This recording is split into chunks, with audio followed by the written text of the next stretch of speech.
안녕하십니까. 항공사 취업을 돕는 공유의 여왕, 면접의 여왕 최지연입니다. 오늘은 초록색의 민트 향기가 솔솔 나는 에어서울 항공사에 대해서 알아보도록 하겠습니다. 자, 지금까지 여러 항공사를 보았을 텐데요. 바로 이런 초록색의 민트 항공사는 아마 처음 보셨을 겁니다. 네, 이제 설립 2주년을 맞이하였고 취항 1주년을 맞이해서 진보적인 발전을 하고 있는 항공사에 대해서 오늘은 10대 뉴스를 간추려서 말씀드려 보도록 하겠습니다. 자, 그러면 에어서울에 대해서 10대 뉴스 시작해 볼까요? 자, 이렇게 초록의 민트색이 보이는 항공사가 바로 에어서울입니다. 자, 하늘을 날고 있는 에어서울이 이제 설립 2주년을 맞이하였는데요. 자, 올해 2017년 에어서울은 어떻게 성장하고 발전했는지 살펴보도록 하겠습니다.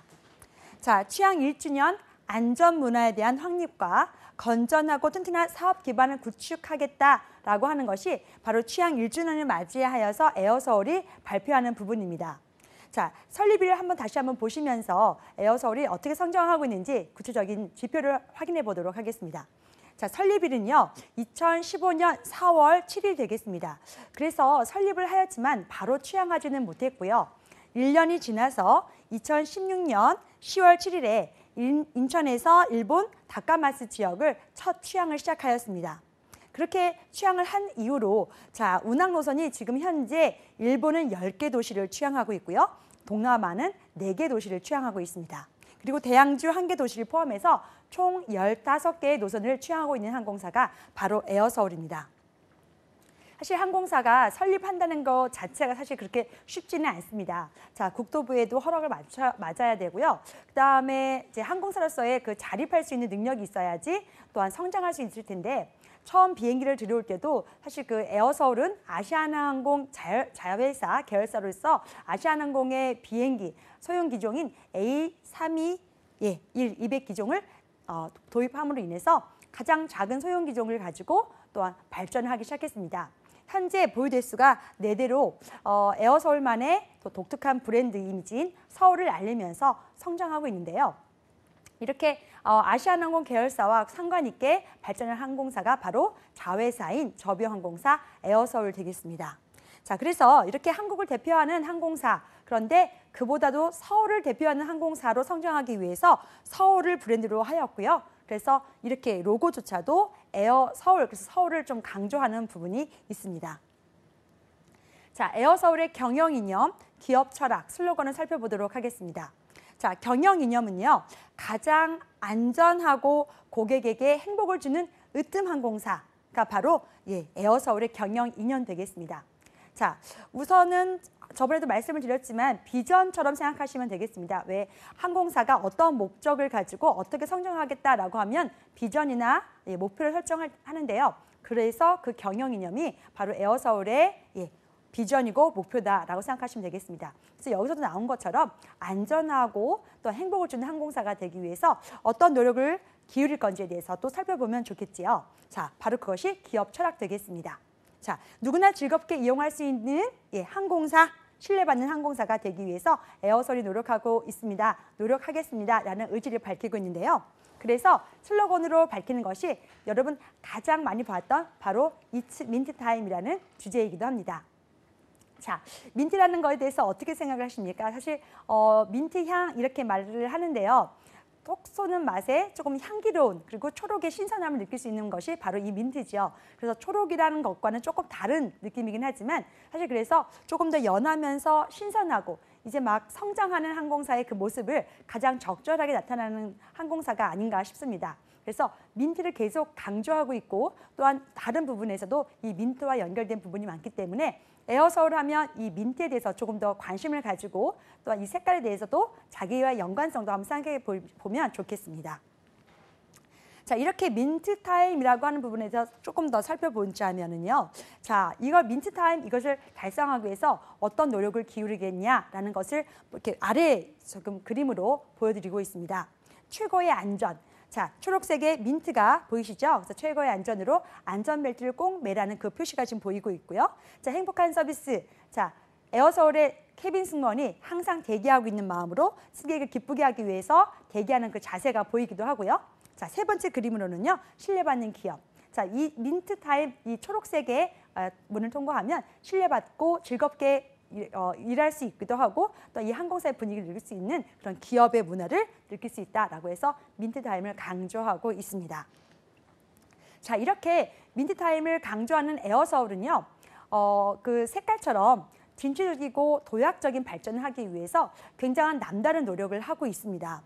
사실은 에어서울이 국내에서 또 운항했다는 것을 여러분들이 알 수도 있었을 텐데요. 사실 설립을 하고 취항했을 때는 국내선을 운항했었습니다. 그런데 이제는 국내선을 운항하지 않고요. 조금 전략을 바꿔서 에어서울은 아시아나항공이 취항했었던 그러나 지금은 취항하지 않는 노선을 가지고 또 취항하거나 아니면 아시아나항공이 가지 않았던 단독 노선을 또한 취항하는 방향으로 좀 독보적인 행보를 보이고 있습니다. 자, 그래서 지금 현재 굉장히 많은 노선을 사실 신설항공사 취항 1주년이 된 항공사로서는 굉장히 많은 노선을 취항하고 있는데요. 자, 일본 10개 도시, 동남아 4개 도시, 그리고 대양주 1개 도시, 그래서 총 15개의 노선을 취항한다는 건 정말 대단한 노력이 아닐 수가 없습니다. 자, 그리고 올해에도 또 다른 노력을 보이고 있는데요. 12월 22일에 자, 여기는 사실 다른 어느 항공사도 취항하지 않는 곳입니다. 바로 인천에서 필리핀 있는 깔리보를 취항하기로 이제 되어 있습니다. 자, 보라카이라고 아마 들어보셨을 거예요. 사실 그런데 대형 항공사도 취항하지 않는 곳이 바로 이 필리핀의 보라카이입니다. 세계 3대 해변으로 유명하기도 하고 많은 사람들이 가고 있어서 언젠가 한 번은 취항지로 적합하겠다라고 저도 생각을 했었던 곳인데요. 사실 아시아나항공이 잠시 동안 전 세계로 취항했었던 곳이나 실제로 취항하지는 않았기에 다른 저비용 항공사가 취항하지 않을까 사뭇 기대했었던 바로 곳입니다. 그런데 에어서울이 이렇게 필리핀의 보라카이, 깔리보를 먼저 취항하게 됐네요. 그래서 올해 12월 22일부로는 이제 필리핀의 아주 아름답고 또한 여러분들이 가보고 싶은 화이트 해변을 보실 수가 있겠습니다. 저렴한 비행으로 최고의 서비스를 받을 수 있는 기회가 곧 올 것 같습니다. 자, 이렇게 계속 성장하고 발전할 수 있는 그런 배경에는 바로 류광희 대표의 노력이 아낌없이 들어있는데요. 사실 지난 1년간 취항 첫 해로 굉장히 고생을 하셨을 것 같습니다. 아시아나항공에서 2010년부터 2015년까지 아시아나항공 역의 본부장까지 전부로 일을 하셨는데요. 2015년부터 이렇게 에어서울의 대표로 취임을 하시면서 에어서울이 어떻게 성장을 할까? 또한 에어서울이 어디를 취항할까 굉장히 고민이 많으셨을 것 같습니다. 그런데 이렇게 첫 해로 한 점에 5점도 남기지 않고 안전 부분에서 서비스 부분에서 또한 취항지 부분에서 대단한 노력을 하셨다고 저도 칭찬을 드리고 싶습니다. 그래서 가장 주력하셨던 부분은 바로 안전이고요. 그래서 안전 문화를 확립하고 건전하고 튼튼한 그리고 사업 기반을 구축하겠다는 것을 굉장히 밝히셨고 계속 잘 해오고 계신 부분입니다. 그래서 2018년에는요. 영업 마케팅 활동에 더욱더 중점적으로 노력을 하겠다라고 밝히시기도 하셨고요. 2018년에는 흑자 원년회로 삼아서 이제는 적자가 아니라 흑자 분위기로 돌아설 계획을 삼고 계십니다. 사실 올해 2017년 1분기에는 영업 손실을 56억 원을 보았다고 합니다. 그런데 만약 이렇게 에어서울이 열심히 해서 영업이익을 2018년에 달성을 한다면 자, 흑자로 돌아서는 것은 물론이고요. 자, 진에어나 에어부산이 영업이익을 흑자로 돌아섰을 때가 3년이 걸렸고 제주항공이 5년이 걸렸는데 만약 이렇게 에어서울이 흑자 원년을 해로 삼아서 도약을 한다라고 하면 설립 3주년 만에 흑자로 돌아서는 그런 좋은 본보기가 될 것으로 예상됩니다. 자, 에어서울의 미래가 기대되십니까? 자, 그래서 이제는 에어서울의 신규 취항지를 살펴보도록 하겠습니다.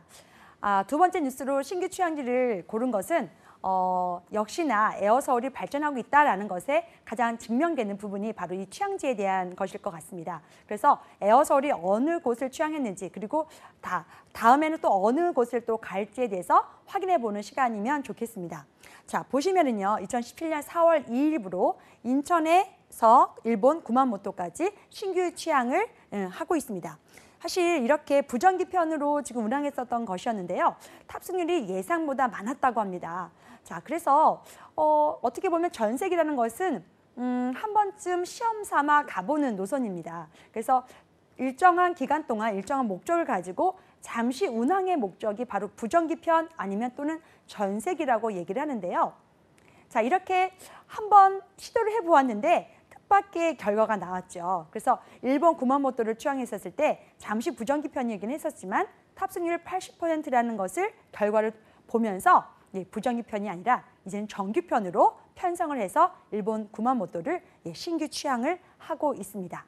이렇게 에어서울은 직접적으로 취항하는 것도 좋지만 한번 테스트 삼아 부정기편을 한번 취항해보고 거기에 대한 결과가 좋을 경우 계속적으로 이렇게 정규 취항할 것을 한번 생각해 보는 것 같습니다. 그래서 계속해서 에어서울이 어디를 정규 취항하는 곳인지 아니면 부정기편으로 전세기를 보냈는지에 대해서도 살펴보시면서 에어서울이 발전하는 것을 확인하는 것이 여러분의 그 공부에 더욱 도움이 될 것 같습니다.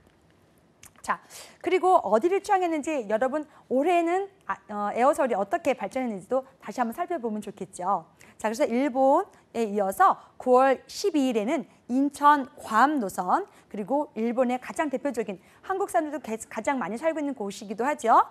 오사카를 신규 취항했습니다. 자, 그리고 10월 30일에는 인천에서 일본 우베를 재운항하였습니다. 사실 우베라는 곳은 에어서울을 취항을 했다가 잠시 멈췄던 곳입니다. 그래서 8개의 도시를 취항했었는데 잠시 멈췄다가 다시 한번 재운항하는데 결론은 사람들이 많이 찾기도 하고 또한 선호도가 높은 곳이기 때문에 다시 재운항한다는 것을 볼 수가 있겠지요. 자, 그리고 10월 31일에는 인천에서 일본 가장 수도인 도쿄 나리타를 취항할 예정이고요. 또한 홍콩까지도 신규 취항하고 있습니다. 이렇게 에어서울은요 일본뿐만 아니라 괌 그리고 가장 대표적인 도시 일본의 도쿄 나리타 그리고 홍콩까지 그리고 괌까지 계속적으로 취항을 하고 있는데요. 이렇게 취항하는 게 굉장히 공격적인 취항으로 보여집니다. 사실 다른 저비용 항공사도 취항하는 곳이긴 하지만 신규 항공사가 이렇게 전략적으로 간다는 것은 굉장한 도전이기도 하지만 그만큼 노력을 굉장히 잘하고 있는 거거든요. 그런데 그만큼에 대한 선호도가 높은 이유가 있습니다. 그 선호도가 높은 이유는 10대 뉴스 통해서 계속적으로 끝까지 보면 알 수가 있습니다. 자, 그리고 시기 취항을 했었던 곳을 통해서 국내 LCC, 조금 전에도 말씀드렸었죠. 국내 LCC 최초로 어디까지 이제 갈 예정이라고요? 12월 22일에는 푸른 바다와 또한 푸른 하늘이 멋지게 어우러져 있는 필리핀의 보라카이까지 취항할 예정입니다. 그래서 국적항공사, 특히나 LCC 중에서도 단독이고요. 에어서울만의 단독 노선이 바로 필리핀 보라카이로 취항할 예정이라는 것은 꼭 기억하시고 넘어가면 좋겠습니다. 자, 그렇게 해서 이런 부정기편 해당 노선을 통해서 에어서울은 계속적으로 미리 체크를 하고 승객의 수요와 회사가 성장할 수 있는가라는 탑승률에 대한 문제, 정말 가장 중요한 부분이겠죠. 비행기를 띄웠는데 승객이 탑승을 하지 않는다. 승객의 수요가 적다라고 했을 때는 굉장히 회사에 큰 손해를 입히고 또한 그다음 노선을 개발할 때 굉장히 어려움이 있었을 텐데요. 다행히 LCC를 이용하고 또한 그것에 대한 성장의 이용을 참 에어서울은 잘 이용하고 있는 것 같습니다. 그래서 이렇게 오사카, 괌, 도쿄, 홍콩, 보라카이에 이어서 인기 노선을 계속적으로 발굴하고 또한 취항하겠다라는 것이 에어서울만의 목표이고요. 늘 말씀하셨던 차별화 전략에 맞추어서 이번에 필리핀 보라카이 가는 것처럼 중국뿐만 아니라 베트남, 그다음에 대만 등 다른 나라와도 교류를 통해서 더 확장을 예견하고 있습니다. 자, 이렇게 두 번째 뉴스로 신규 취항지에 대해서 말씀을 드렸습니다. 자, 그러면 이번에는 세 번째 뉴스. 처음에도 제가 말씀드렸던 것처럼 에어서울만의 색깔이 있다라고 말씀을 드렸습니다. 항공사마다 각기 자기 색깔을 갖고 있었을 텐데요. 자, 자기 색깔 중에서 어떤 색깔을 내느냐. 사실 그것이 그 항공사의 이미지가 아닐까 싶습니다. 그래서 티웨이 같은 경우는 빨간 사과라고 제가 저번에도 말씀을 드렸는데요. 저는 그래서 이렇게 초록의 향기로운 회사, 민트 향기가 보기만 해도 나는 항공사가 바로 이 에어서울을 생각해서 민트 스토리를 이야기해 보도록 하겠습니다. 자, 이 민트 스토리는요, 정말로 민트 향기가 날 만한 에어서울만의 또한 장점이기도 합니다. 자, 다른 항공사에서도 승무원들이 그 항공사가 취향하는 관광지에 방문을 하여서 직접 동영상을 촬영하기도 하고 직접 음식을 먹어보면서 과연 여기가 정말로 맛있는 곳인지, 그리고 또한 관광지를 전혀 이렇게 돌아다녀 보면서 실제로 직접 체험담을 많이 이야기를 하고 있습니다. 네, 이번에도 역시나 에어서울도 이렇게 예쁜 승무원, 케빈 승무원들이 직접적으로 관광지를 방문해서 민트 스토리를 만들어가고 있습니다. 그래서 에어서울을 취향하는 곳에 대한 그런 취향지에 대한 직접적인 견문록을 지금 보고 있는데요. 자, 그래서 케빈 승무원들의 생생한 여행 체험기가 바로 이 민트 스토리다라고 하는 것을 알고 계셨으면 좋겠습니다. 자, 그래서 케빈 승무원들이요, 직접 영상을 담아서 각 도시의 관광 명소 그리고 음식관에서 또 설명도 하고 있고요. 또한 여행 팁, 어떻게 하면 여행을 재밌고 더 즐겁게 할 수 있는지, 어떻게 이용하면 조금 더 저렴하게 이용할 수 있는지에 대해서도 또한 정보를 소개하고 있습니다. 그래서 실제로 승무원들이 이렇게 예쁘게 옷을 입으면서 가장 좋은 것이 어디인가 찾아보면서 승객들이 조금 발걸음이나 좀 그런 것을 발품을 좀 적게 할 수 있는 그런 도움이 될 수 있는 동영상을 계속적으로 올리고 있습니다. 자, 보시면 아시겠지만 굉장히 많은 편수가 동영상으로 올라와 있지요. 자, 그래서 지금 현재 홈페이지와 유튜브에서도 볼 수가 있는데요. 자, 유튜브 에어서울 검색하시면 이렇게 동영상으로도 시청이 가능합니다.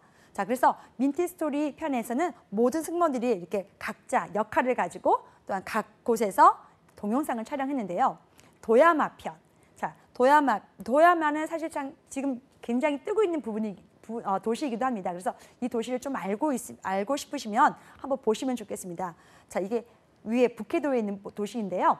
눈이 내리면 저렇게 설벽이 내릴 정도로 집 한 채가 아니라 집이 뭐 두 채, 세 채의 높이로 눈이 쌓인다고 합니다. 그래서 실제로 지금 승무원들이 동영상을 촬영하면서 여기가 어떻게 유명하고 얼마나 멋있고 아름다운지에 대해서 촬영을 한 것을 보여주고 있네요. 그리고 나가사키 편. 네, 나가사키가 굉장히 그 저녁에 보면은 야경이 멋있다고 합니다. 그래서 항구 도시로 굉장히 유명한 곳인데요. 그래서 이런 도시를 또한 촬영을 해서 보여주고 있고요.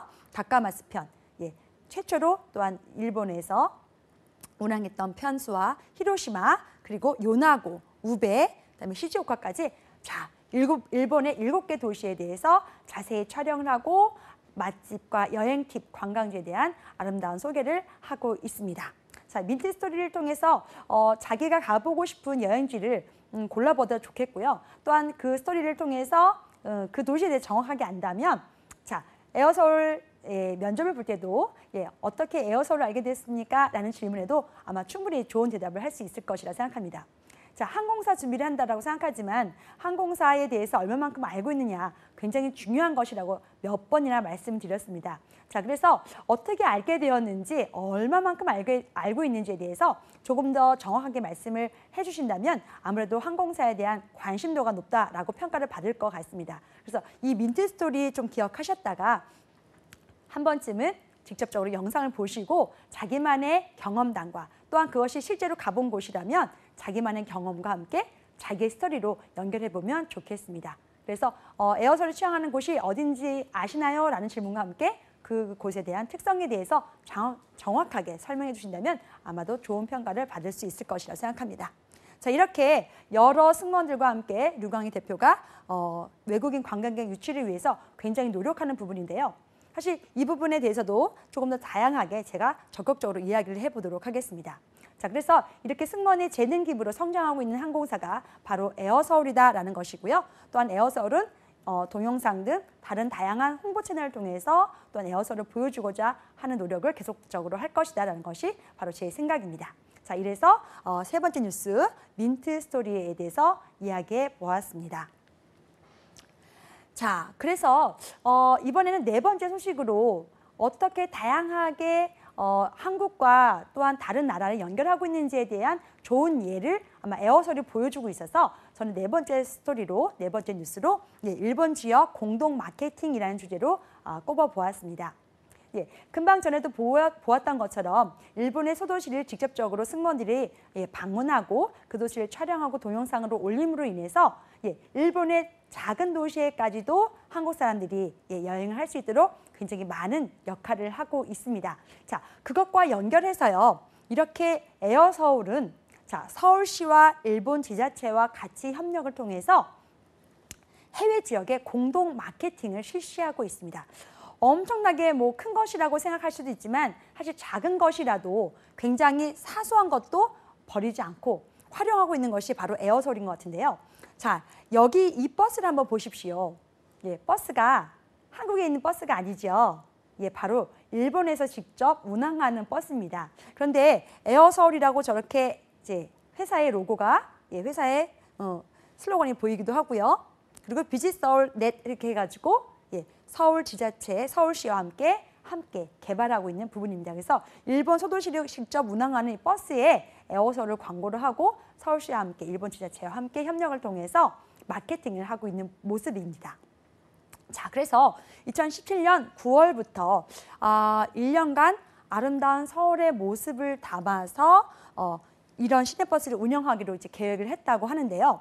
자, 시즈오카, 나가사키, 히로시마, 우베 등 자, 에어서울을 취향하는 곳이기도 하고 또한 이렇게 서울을 많이 방문해 줄 것을 홍보하고 있는 모습이 바로 이 에어서울의 모습이기도 합니다. 자, 그래서 어떻게 보면 우리가 일본을 방문하는 것도 좋지만 일본 곳곳을 누리면서 일본의 관광객을 에어서울을 타고 서울로 오게끔 하는 또한 에어서울만의 독특한 마케팅 방법을 볼 수가 있습니다. 그래서 지금은 나가는 것도 중요하지만 고객을 모시오는 부분에서도 굉장히 중요한데요. 자, 사드 배치를 통해서 중국 고객들이 사실 오던 것이 굉장히 많이 멈췄던 것은 여러분도 잘 알고 있는 사실일 겁니다. 그런데 이제는 그래서 일본으로 관심을 돌려서 한국 사람들이 일본을 방문하는 사람들이 뭐 500만 명이 넘었다 이런 얘기도 많이 들으셨을 텐데 사실 일본의 엔저 현상으로 인해서 일본의 관광객이 한국으로 들어오는 수요가 사실 2012년부터 거의 줄어들었습니다. 거의 없다라고 할 정도로 굉장히 큰 악영향을 미쳤는데요. 자, 그래서 어떻게 보면 에어서울이 이렇게 해외 공동 마케팅을 통해서 다시금 한국으로, 다시금 서울로 발걸음을 옮기고자 하는 그런 노력이 아낌없는 노력이 보여지는 부분입니다. 그래서 굉장히 저는 칭찬을 드리고 싶은 부분이기도 합니다. 자, 이렇게 에어서울은 서울 하늘을 엽니다라는 이런 슬로건을 가지고 또한 섹션을 펼치기도 했는데요. 류광희 대표가 취향 초부터 한일 청소년 교류 민간 교류를 굉장히 강조를 했고 민간 부분에서도 굉장히 교류를 강조하셨다고 합니다. 자, 그래서 일본에 있는 취향 도시들을 현지 그쪽에 직접 방문하셔가지고 일본 학생들의 수학여행을 한국으로 오는 것도 유치를 하셨고요. 굉장히 많은 청소년들이 한국으로 올 수 있도록 노력을 아낌없이 하고 계시는 부분도 있습니다. 그래서 히로시마, 그다음에 시즈오카, 요나고, 도야마 등 실제 현지에서 공부하고 있는 일본 학생들을 한국으로 수학여행단을 유치했고 또한 그 여행단이 자, 에어서울 타고 왔겠지요. 자, 그래서 그냥 가만히 있는 것이 아니라 어떻게 보면 함께 상생하고 발전하는 그런 모습을 적극적으로 노력하고 정말로 실천하는 항공사가 에어서울이 아닌가 싶습니다. 그래서 네 번째 지역, 그래서 네 번째 뉴스로 일본 지역 공동 마케팅을 정말 꼽아 보았는데요. 여러분 정말로 에어서울이 노력하는 모습이 보여지지 않으세요? 자, 그래서 미니 스탬프 투어 그리고 페이스 페인팅, 사진 촬영 등 이렇게 수학여행으로 오는 친구들이 지루할 수도 있지만 짧은 노선이긴 하지만 그 짧은 노선이라도 즐겁고 재미있게 하려고 실제로 케빈 승무원과 함께 하는 이벤트를 계속적으로 기내에서도 펼쳐 보이고 있습니다. 자, 검은색 무늬와 함께 초록색의 민트 색깔이 보이는 그런 케빈 승무원의 모습이 보이죠. 자, 그래서 승무원과 함께 촬영할 수 있는 시간도 있고요. 그 다음에 승무원이 직접 그려주는 페이스 페인팅을 얼굴에 그려봄으로 인해서 자, 한국을 방문하는 수학여행단 청소년들의 마음이 굉장히 즐겁고 또한 한국을 기억하는 그런 좋은 기회가 되지 않았을까 싶습니다. 자, 그래서 이렇게 2년 연속 또 이렇게 다른 활동도 하고 있는데요. 자, 한일 축제 한마당이라고 2017년에 참여하고 있어서 자, 일본에서 저 5개 현 지자체들과 연결해서 또 한국을 방문할 수 있게끔 하고 또한 공동 체험 부스를 운영함으로 인해서 금방 전에도 말씀드린 것처럼 한국 사람들이 일본을 방문한 것과 더불어 함께 교류하는 역할을 에어서울이 연결하고자 하는 노력이 굉장히 많이 보여주고 있다는 것이 바로 네 번째 뉴스였습니다. 자, 그래서 요약을 해보면은 일본인 관광객의 확대와 다변화를 위해서 지속적으로 노력을 아낌없이 하겠다라는 것이 바로 류광희 대표의 또한 생각이기도 하고요. 자, 그래서 양국 간의 균형 있는 교류로 인해서 함께 발전하고 있는 모습 한번 기대해 보셔도 좋겠습니다. 자, 그러면 이번에는 다섯 번째 뉴스를 보도록 하겠습니다. 자, 산학연계 프로그램입니다. 자, 2월 24일 날 올해 2월 24일이었거든요. 이노베이션 포럼 RSPD야라는 일기 수료식이 실시되었다고 합니다. 자, 여러분 보시는 것처럼 이렇게 류광희 대표와 함께 또한 다른 학생들이 함께 이렇게 에어서울 이렇게 마크를 보면서 있는데요. 자, 이노베이션 포럼 RSPD라는 것은 사실 에어서울이 주관한 첫 산학 연계 프로그램입니다. 자, 그래서 이게 어느 학교랑 했을까라고 이제 궁금해서 살펴보았는데요. 바로 한국항공대학교였습니다. 자, 에어서울이 저비용 항공사이고 또한 LCC에서 가장 막내라고 이렇게 보여지는데요. 그럼에도 불구하고 산학 연계 프로그램을 가장 항공 쪽에서는 잘 하고 있는 학교, 그리고 가장 연구 분야에서도 뛰어난 학교라고 할 수 있는 한국항공대학교와 연결을 해서 자, 현재 에어서울이 갖고 있는 문제점과 또한 나아갈 방향에 대해서 함께 토론하고 또한 살펴보는 시간이었다고 합니다. 자, 그래서 한국항공대학교 학생들이 실제 에어서울의 임원단과 함께 모여서요, 조별로 나누어서 자, 현안 문제에 대해서 말을 하고 또한 이 문제를 어떻게 풀어가면 좋을지에 대해서 발표까지 하였다고 하는데요. 자, 이렇게 학생들을 내부 직원들이 아니라 외부에 있는 학생들을 직접적으로 초청해서 외부에 있는 지식을 공유하고 또한 참신하고 젊은 아이디어를 통해서 에어서울이 나아가고자 하는 방향성에 대해서 한번 생각해 보았다고 합니다. 그래서 이렇게 내부 고객들만과의 소통이 아니라 외부에 있는 학생들, 젊은 아이디어를 도입함으로 인해서 정말 신선한 에어서울이 되기 위한 노력을 아낌없이 하고 있는 모습이 바로 산학연계 프로그램이라고 말씀드릴 수 있습니다. 자, 이렇게 한국항공대학교와 산학연계 프로그램을 한 에어서울은 또한 4월 5일에는 한서대학교, 어떻게 보면 한서대학교가 아마 항공운항과를 가기 위해서 노력하는 친구들이라면 아마 한 번쯤은 응시를 하는 항공사가 학교가 아닌가 싶습니다. 그만큼 한서대학교는 항공운항부터 시작해서 항공정비, 그리고 객실 승무원, 그리고 운항관리 전 분야에 대해서 교육을 하는 학교가 바로 이 한서대학교인데요. 한국항공대학교와 더불어서 한서대학교에는 산업협력을 체결했다는 모습입니다. 자, 그래서 항공 전문 인력을 양성해야 되겠고 또한 미래 항공산업을 이끌어가고 있는 부분에 대해서는 두 회사, 대학교, 한서대학교와 에어서울이 함께 뜻을 모아서 성장하고 있는 부분을 볼 수가 있습니다. 그래서 교육을 같이 실습을 하거나 아니면 시설에 대해서 활용할 수 있도록 또한 서로 배려할 수 있는 부분이고요. 연구활동의 지원 등 아낌없는 부분을 함께 공유하고 또한 성장하기 위한 긴밀한 협력 관계를 약속했다는 부분이 굉장히 좋아 보여서 또한 제 다섯 번째 뉴스로 말씀드려 보았습니다. 자, 이렇게 산학연계 프로그램은요.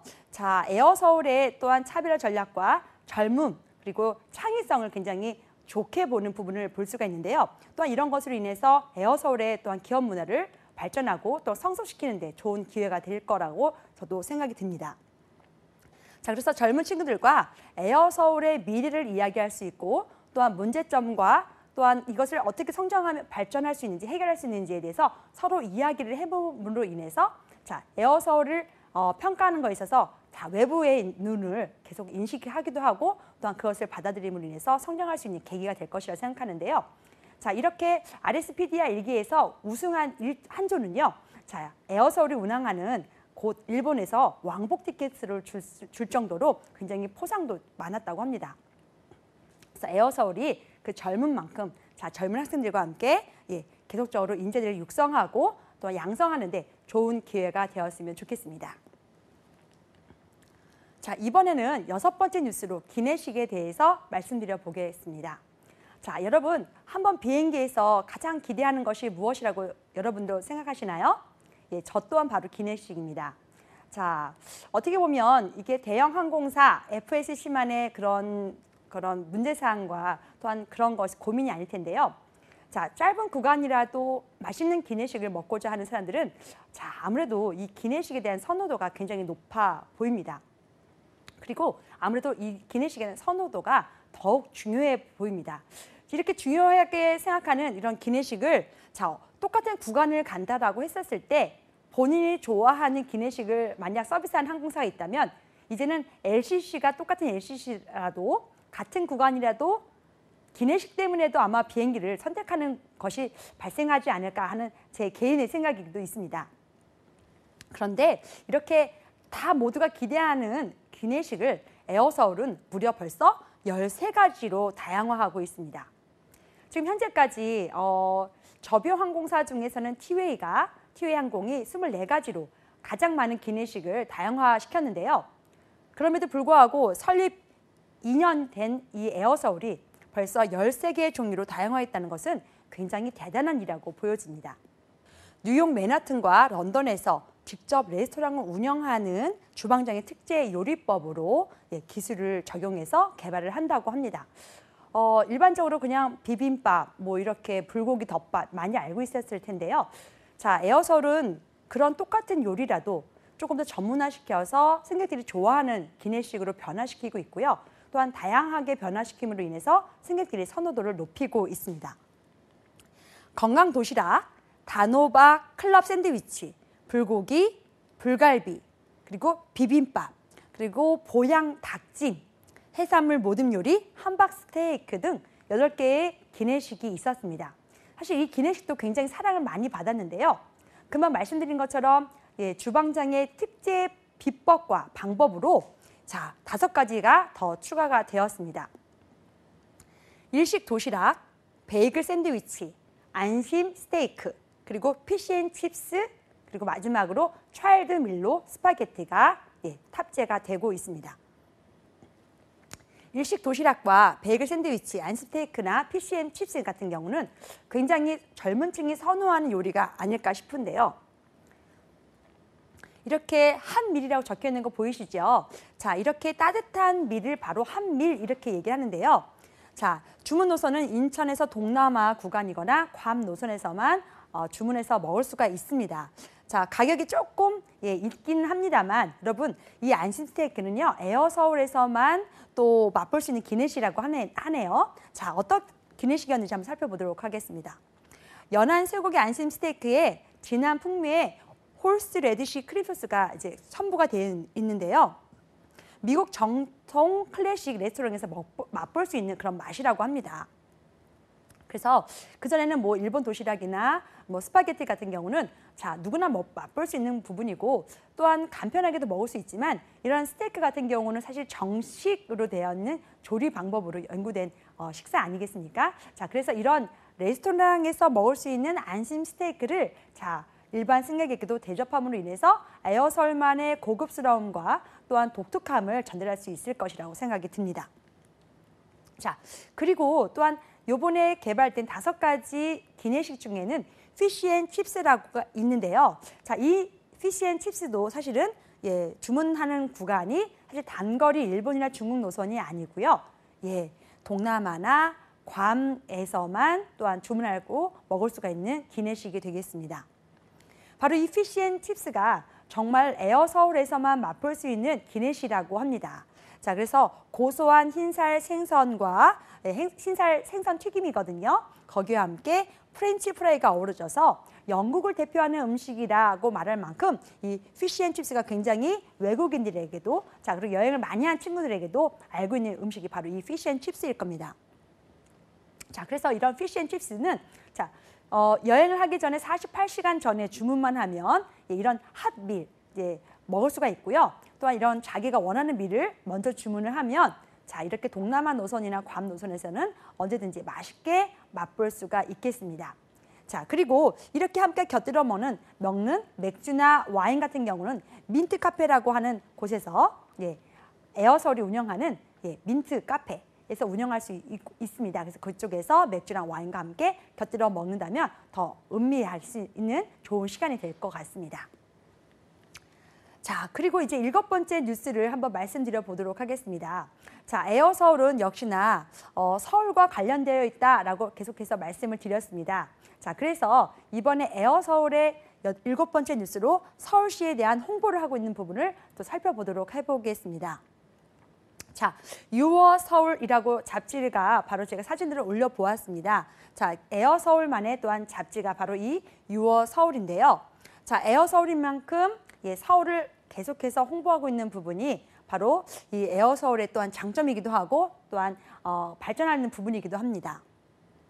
자, 그래서 올해 1월 11일 날 기내 잡지 유어서울을 발행을 했는데요. 자, 방송 프로듀서나 아니면 시인, 웹툰 작가들의 추천을 받아서 자, 여러분들은 알고 있을지도 모르겠지만 외국인들이 모를 수도 있는 자, 서울의 히든 플레이스. 자, 어디일까요? 뭐 맛집이나 관광지일 수도 있고요. 여러분들이 모르고 있는 체험 도시일 수도 있겠습니다. 자, 이렇게 미슐린 가이드에서 나올 수 있는 그런 숨은 맛집 등을 계속적으로 홍보를 같이 하고 있고요. 자, 이런 것이 한글뿐만 아니라 외국어, 그러니까 일본어와 중국어로도 번역해서 소개를 하고 있습니다. 자, 그렇게 함으로 인해서 에어서울은 서울을 계속해서 방문할 수 있도록 유도하고 있고 계속적으로 서울을 널리 홍보하고 있는 주체적 역할을 또 맡고 있기도 합니다. 자, 지금 사진에서 보는 것처럼 자, 에어서울의 케빈 승무원들이 굉장히 제복을 입고 서울 시내 한거리에 나왔습니다. 자, 한복판에 이렇게 나왔는데요. 자, 어떤 모습 때문에 이렇게 나왔을까요? 자, 올해 4월 28일부터 5월 7일까지 서울시에서 주최를 했다고 합니다. 바로 2017년 웰컴 위크라는 곳에 자, 이제 에어서울의 승무원들도 자, 대표님도 함께 참여를 했는데요. 자, 해외 관광객 유치 및 서울의 알림이 활동을 했다고 합니다. 자, 그래서 서울을 어떻게 하면 알릴까, 그리고 서울을 어떻게 하면 홍보를 할까라는 그런 구체적인 모습을 그냥 생각뿐만 아니라 실제로 나오면서 이렇게 외국인을 유치할 수 있는 방법을 연구하고 있습니다. 그래서 머릿속으로만 생각한 것이 아니라 실제로 민간 기업 중에서 에어서울만이 이렇게 실제로 행동했던 기업으로 꼽혀지고 있는데요. 그래서 외국인 환대 서포터즈 역할을 계속적으로 케빈 승무원이나 임직원들이 함께 노력하고 있는 모습이고요. 이런 모습을 계속함으로 인해서 서울을 알리고 또한 서울을 홍보함으로 인해서 관광객 유치를 하고자 하는 것이 또한 에어서울의 전략이기도 합니다. 자, 이렇게 또한 그 축제와 함께 더불어 10월 8일에는 서울 거리 예술 축제 2017에도 참가를 하였습니다. 자, 에어서울이라는 글자가 보이시죠? 자, 그래서 2003년부터 개최된 하이서울 페스티벌의 새로운 명칭인 서울 거리 예술 축제라는 이 축제에 자, 케빈 승무원들이 이렇게 예쁘게 제복을 입고 서울을 홍보하고 있습니다. 물론 일반인 고객이거나 아니면 일반인들이 뭐 관광 홍보 차원에서 노력을 한다면 그것도 굉장히 좋은 일일 것 같습니다. 그런데 에어서울의 실제 승무원들이 제복을 입고 정말 서울을 홍보하거나 서울의 좋은 점을 알린다면 더 홍보 효과가 높지 않을까 싶습니다. 그래서 이렇게 실제로 생각하는 것이 아니라 승무원과 함께 사진 촬영도 하면서 페이스 페인팅을 기내가 아니라 서울 한복판에서도 실시하면서 외국 방문객을 계속적으로 불러들이고 있는 모습입니다. 자, 그래서 또한 지금 보시는 것처럼 자, 어디일까요? 바로 청계천입니다. 서울의 가장 대표적인 명소라고 하면 바로 이 청계천을 꼽을 수 있겠지요. 자, 그래서 아름다운 청계천을 만드는 청계 아티도 동참을 하였습니다. 청계천을 아름답게 꾸미겠다라는 그런 모임이라고 하는데요.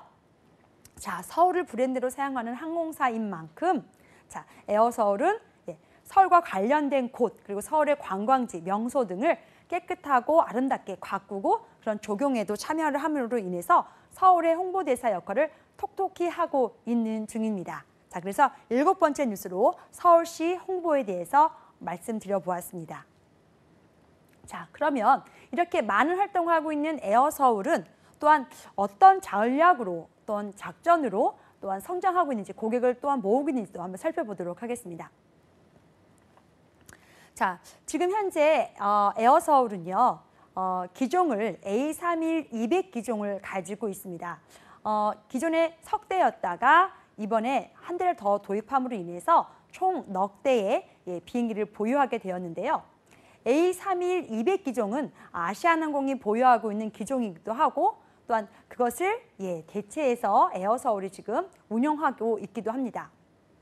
자, 기존의 좌석은 사실 A31200은 195석입니다.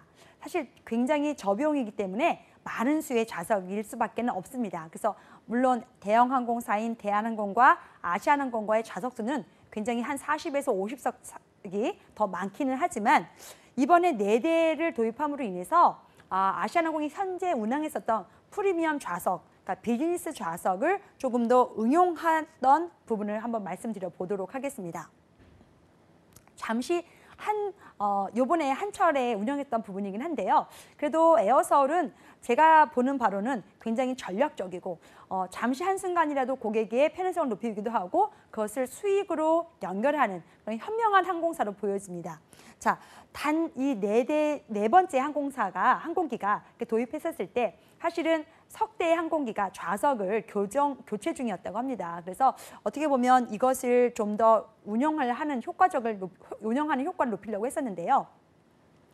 보통은 프리미엄 좌석이라고 하는 이 비즈니스석을 없앨 수도 있지만 극성수기인 이때 잘 이용함으로 인해서 에어서울의 또한 장점을 또한 활용을 잘했다고 생각되기에 제가 8번째 뉴스로 꼽아 보았습니다. 자, 그래서 이 비즈니스 좌석인 프리미엄 좌석을 잘 운영을 했는데요. 자, 이번 4호기를 도입하면서 운영했던 것을 볼 수가 있습니다. 자, 그래서 A31200의 좌석 배치도 171석, 기존 좌석은 195석이라고 얘기했는데요. 자, 이번 4번째 비행기 다시 195석으로 교체하기 전에 프리미엄 좌석을 운영했을 때는 171석으로 운영을 했다고 합니다. 자, 프리미엄 좌석은요. 39에서 40인치 정도의 좀 더 넓은 좌석 간의 간격이 좀 더 넓고요. 그리고 좌석 넓이가 22인치, 넓이가 이쪽 말합니다. 자, 좌석 간격이 아닌 넓이는 22인치를 보이고 있습니다. 그러니까 조금 더 일반석보다는 여유롭고 편안하겠죠. 쾌적하는 부분을 볼 수가 있습니다. 그래서 이렇게 기존 서비스는 다 동일하나 좌석에 대한 차별을 통해서 프리미엄 서비스를 잠시 동안이라고 했었던 것이 바로 에어서울의 모습이고요. 자, 일반석 좌석 간격은 프리미엄 좌석보다는 조금 더 좁습니다. 그래서 32에서 33인치가 좌석 간의 넓이이긴 한데요. 보통 다른 항공사는 LCC 다른 항공사는 사실 32에서 33인치도 되지는 않습니다. 그만큼 에어서울의 가장 큰 장점이라고 하는 좌석 간의 넓이를 볼 수가 있는 부분이기 때문에 제가 여유로운 좌석이라는 주제로 여러분들에게 보여드리고 싶어서 그림 배치도도 보여드리고 있습니다. 그래서 좌석 넓이는 18인치라는 것을 기억하시고 보통 일반 195석 좌석은 32에서 최대 33인치까지 좌석의 넓은 간격을 유지하고 있다라고 알고 계시면 좋겠습니다. 자, 이렇게 여유로운 좌석을 볼 수가 있을 텐데요. 자, 이게 맨 앞에 있는 벌크시트라고 합니다. 벌크시트. 그래서 조금 더 여유로운 좌석인데요. 들어가자마자 오른쪽으로 왼쪽으로 아마 보실 수가 있습니다. 칸막이 앞에 그 좌석을 바로 벌크시트 이렇게 얘기하는데요. 이렇게 프리미엄 좌석을 이용했었을 때 얼마만큼 넓었나라는 것을 아마 누가 사진 찍어서 제가 재밌다라고 생각해서 한번 갖고 왔습니다.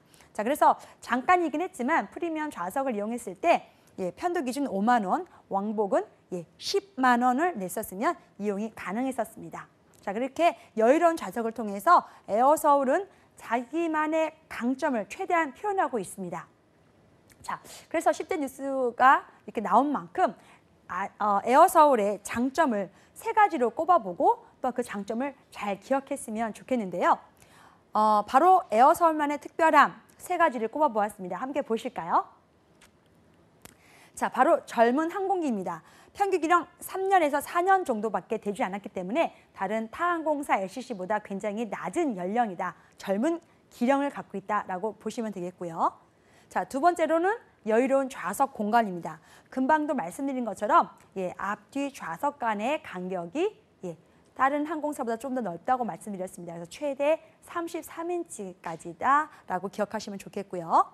자, 그리고 가장 특별한 장점 하나가 바로 이 모니터지요.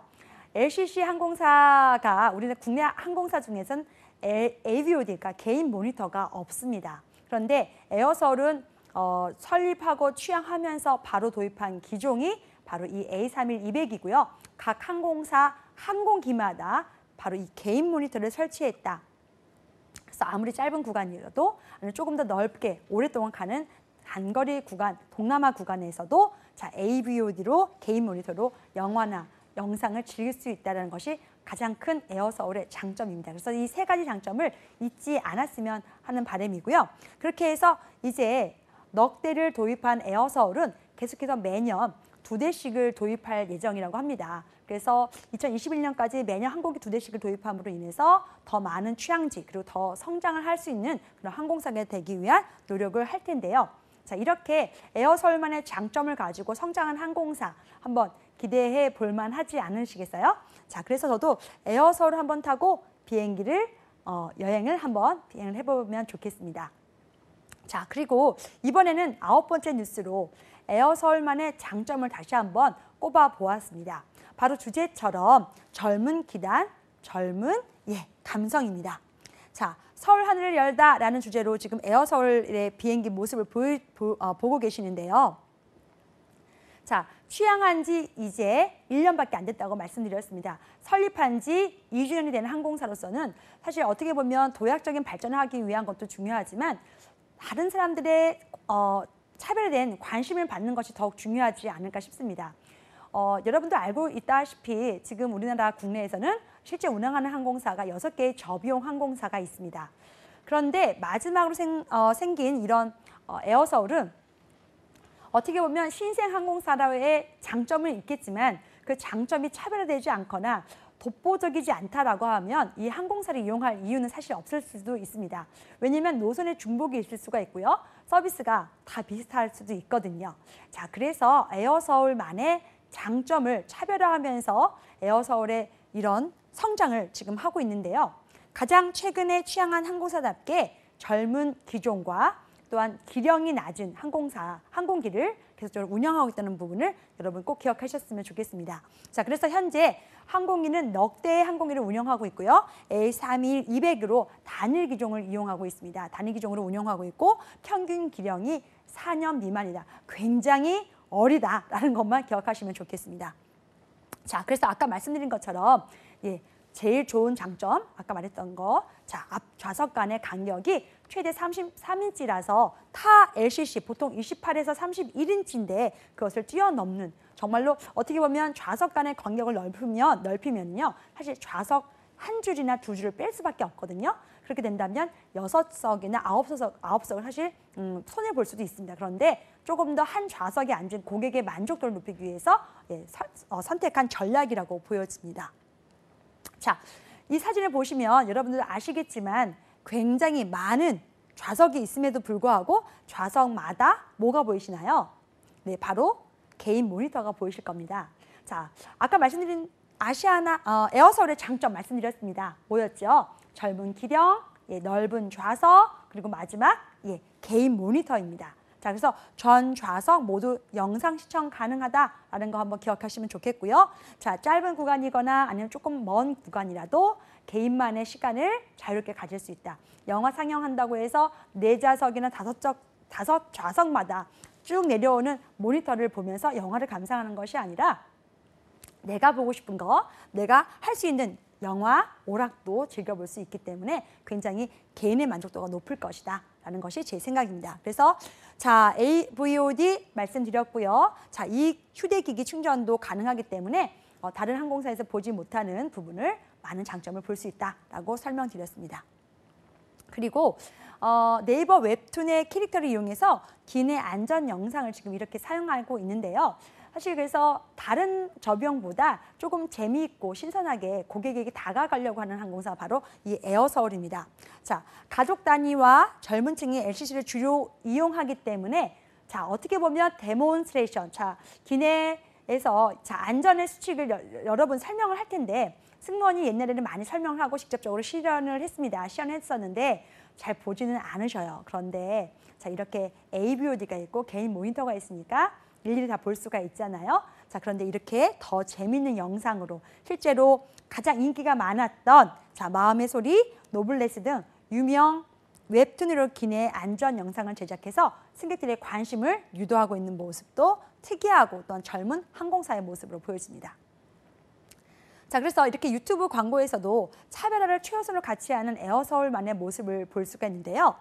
자, 여유, 품격, 신상 유지라는 세 가지 주제로 에어서울만의 그런 편안함을 강조하고 있는 모습을 보실 수가 있습니다. 그래서 시간이 된다면 유튜브에서도 여러분 한번 동영상을 살펴보시고 어떤 에어서울의 장점이 어떤 모습인지 직접 보시면 좋겠습니다. 자, 그래서 이런 부분 때문에 올해 신규 항공사 수상을 했는데요. 바로 이것이 에어서울의 가장 큰 장점이고 또한 그 노력이 인정받았다는 것이 이렇게 수상 실력으로 나왔습니다. 그래서 세계적인 항공 컨설팅 전문 업체가 CAP라는 그런 회사인데요. 자, 올해의 항공사 중에서 신규 항공사로 수상했다는데 이것이 사실 국내 항공사, 국내 저비용 항공사로도 최초 있는 일이었습니다. 그래서 그만큼의 새로운 전략과 노력이 통했다라고 보여지고요. 이런 신규 항공사 상을 수상할 만큼 에어서울은 발전하고 있다는 것을 여러분 기억하셨으면 좋겠습니다. 자, 그리고 항상 제가 마지막으로 하는 부분이죠. 캐빈 승무원 채용 방향에 대해서 그리고 지금까지 어떻게 자기소개서 쓰면 좋을지에 대해서 잠깐이라도 설명을 드렸습니다. 자, 그래서 에어서울은 2016년 한 번 채용이 있었고 2017년에도 채용이 있었는데요. 2017년 상반기 신입 캐빈 승무원을 4월에 한 번이 있었고 자, 이제 내년에 뽑을지 아니면 올해 2010년 후반에 다시 한번 뽑을지도 기대를 하고 있는 중입니다. 상반기 모집 분야에서 캐빈 승무원은 지원 자격이 저렇게 다양하게 보입니다. 국내 정기 토익은 성적만 있으면 지원 가능한 것이 바로 아시아나항공 회사의 또 특이점인데요. 자, 그래서 성적은 반드시 있어야 되겠고요. 그리고 전문학사 이상의 학력 소지자면 응시가 가능합니다. 자, 다른 사항에서는 비슷하기 때문에 넘어가도록 하겠습니다. 그런데 전형 절차를 좀 살펴보시면 서류 접수한 다음에 바로 1차 실무 면접이 있고요. 실무 합격자에 한해서 2차 임원이 있는 것은 여러분들 다 알고 계실 겁니다. 그리고 자, 마지막으로 이 임원에 대해서 합격하면 건강검진, 체력 검사가 있고요. 그리고 또 다른 항공사에서는 하기도 하지만 자, 이 에어서는 바로 다른 항공사가 또 안 하는 부분도 하고 있습니다. 바로 인성검사입니다. 그래서 인성검사에 대해서 통과될 수 있도록 미리 한번 준비를 하셨으면 좋겠습니다.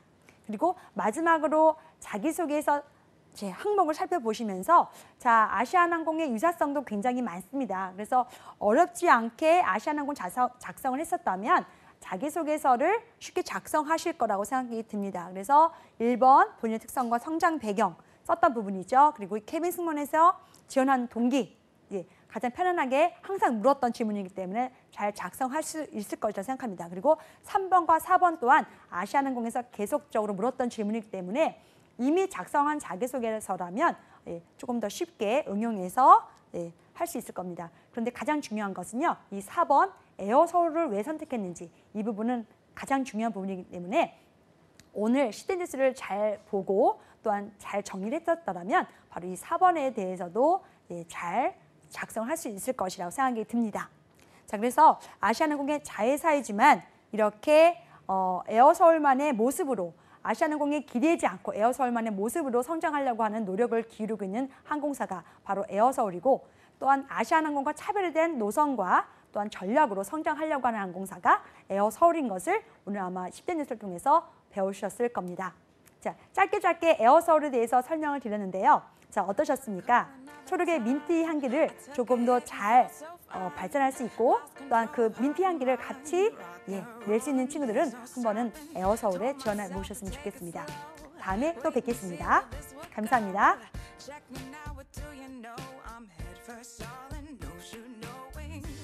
Not